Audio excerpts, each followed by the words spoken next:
আমরা বলতে চাই বাংলাদেশের 18 কোটি জনগণ শহীদ রাষ্ট্রপতি জিয়াউর রহমানের এই 18 কোটি জনগণ শহীদ রাষ্ট্রপতি জিয়াউর রহমানের বাংলাদেশি জাতীয়তাবাদী সৈনিকেরা বেগম খালেদা জিয়ার নেতৃত্বে তারেক রহমানের নেতৃত্বে যতদিন এই বাংলাদেশ থাকবে বাংলাদেশের 1 ইঞ্চি মাটি নিয়েও আমরা বলতে চাই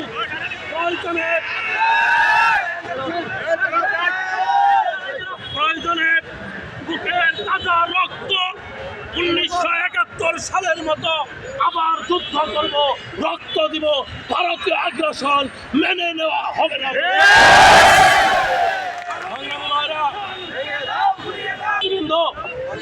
আজকে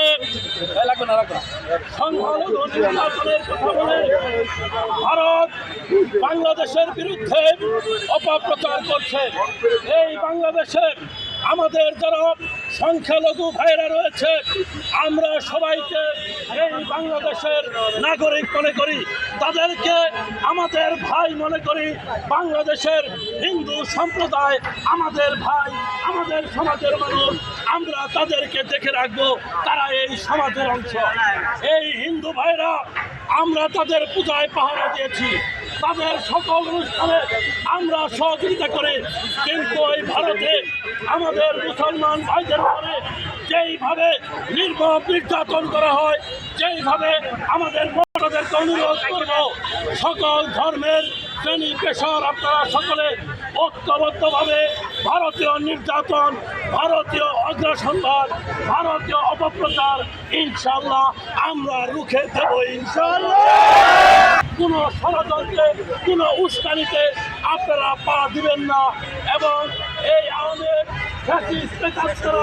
আবার যে ষড়যন্ত্র শুরু করেছে ইনশাল্লাহ ঐক্যবদ্ধভাবে সেই ষড়যন্ত্র আমরা মোকাবেলা করবো ইনশাল্লাহ।